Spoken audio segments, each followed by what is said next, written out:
Friends, today we will discuss about the famous trials of the nationalist period, which will be highly beneficial for your upcoming examinations. Let's start.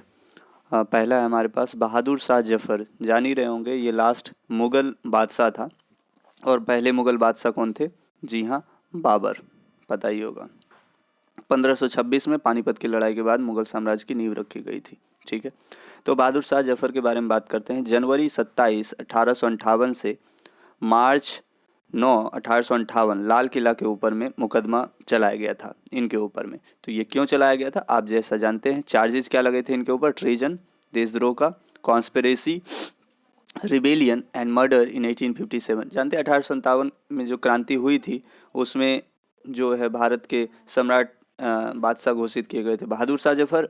और जो है बहुत सारे अंग्रेजों की हत्या भी हो गई थी, जिस कारण से इनके ऊपर चार्जेस लगाए गए थे. इसका वर्डिक्ट क्या आया?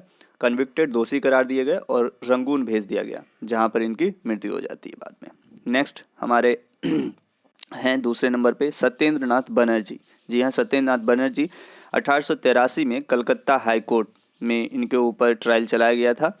तो सत्येंद्र नाथ बनर्जी के बारे में बात करते हैं. क्या चार्जेस लगे थे? द बंगाली मैगजीन में इनके रिमार्क्स को लेकर जो टीका टिप्पणी इन्होंने की थी उनको लेकर कंटेम्प्ट ऑफ कोर्ट. और फिर इनको सज़ा क्या मिली? 2 साल की जेल. ठीक है, sent to civil jail for 2 years. Next देखते हैं बाल गंगाधर तिलक. तो बाल गंगाधर तिलक 1897, 1908 और 1916 3 बार इनके ऊपर चलाया गया. 1897, 1908, 1916. तो provocative article in Kesari. Kesari magazine जो इन्हीं का था. क्वेश्चन डायरेक्ट पूछा जा सकता है केसरी मैगजीन किसके द्वारा स्टार्ट किया गया था? जी हाँ, बाल गंगाधर तिलक के द्वारा. तो इनको सज़ा क्या मिली थी? 18 महीने की सज़ा मिली थी, इम्प्रिजनमेंट 1857 में. 6 साल है एक्साइल, मतलब देश से बाहर इनको भेजा गया था मांडले. एंड फाइन ऑफ 1000 रुपये का. सेडिशन, देशद्रोह के मामले में राइटिंग 1908 में जो इन्होंने लिखा था.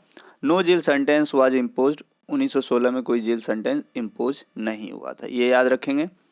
आइए चौथे नंबर पे हैं Aurobindo Ghosh and 37 others in Alipur Bombay case. तो 1908 से 1909 के बीच में अलीपुर बॉम्बे केस चलाया गया था. ठीक है, अरविंदो घोष और 37 अदर थे. तो इसमें क्या चार्जेस लगा था? अटेम्प्ट टू मर्डर डिस्ट्रिक्ट जज ऑफ मुजफ्फरपुर. मुजफ्फरपुर कहाँ पर है? हाजीपुर मुजफ्फरपुर, बिहार में. ठीक है, याद रहना चाहिए. Spend a year in jail as an under trial prisoner. Under trial prisoner के रूप में ये जेल में रहे. नेक्स्ट देखते हैं वीडी सावरकर. तो वीडी सावरकर जो थे 1910 और 1911 में चलाया गया था. Delivering infuriating speeches against British and procuring and distributing arms.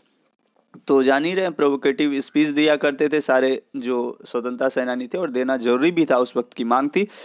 तो और जो आर्म्स थे उनका डिस्ट्रीब्यूशन तो इस कारण से चलाया गया. सज़ा क्या मिली? 2 consecutive लाइफ ट्रांसपोर्टेशन, 50 साल तक. ठीक है. The international court of arbitration at the Hague. Hague कहाँ? नीदरलैंड में. ऑल्सो हेल्ड हिम गिल्टी पाया उनको.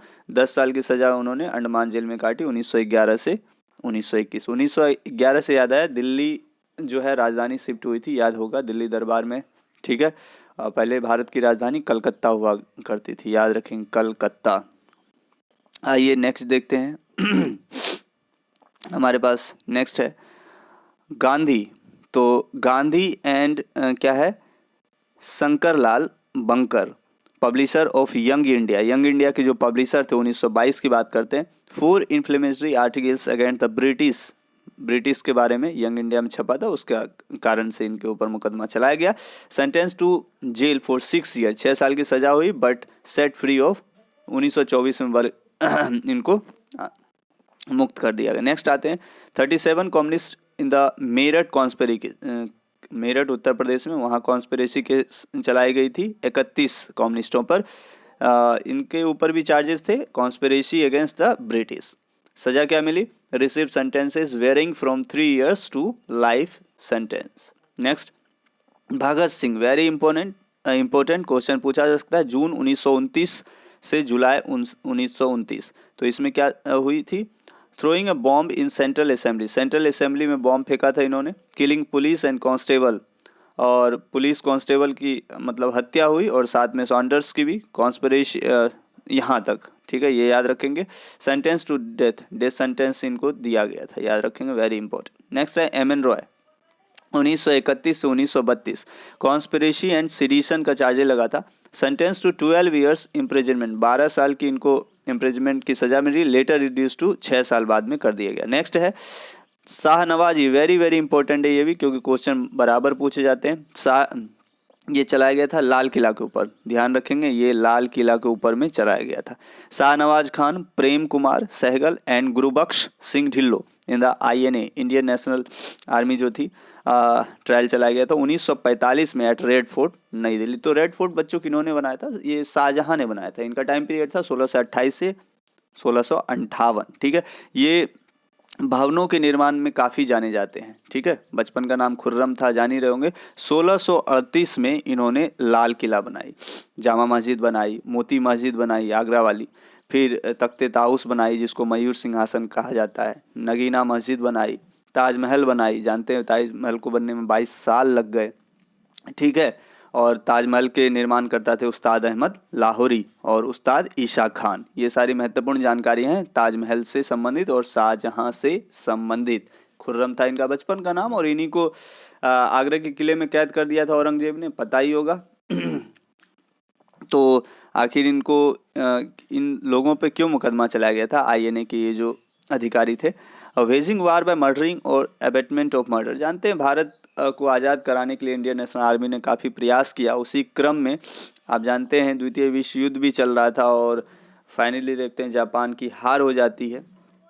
तो जिस कारण से उस वक्त जापान भारत को सपोर्ट कर रहा था, इट मीन्स INA को, और फाइनली जो है इस आर्मी को भी वहाँ पर सरेंडर करना पड़ता है। तो बाद में इनके ऊपर चार्जेस चलाए जाते हैं। तो इसका मतलब वर्डिक्ट क्या आता है, निर्णय, तो इसका वर्डिक्ट था sentences of transportation for life were remitted but those of cashiering and forfeiture of arrears of pay and allowances were confirmed. ये सारा चीज़ हो गया था इसके द्वारा। तो ये याद रखेंगे, लास्ट तक है ये क्वेश्चन आपसे पूछा जा सकता है INA से संबंधित।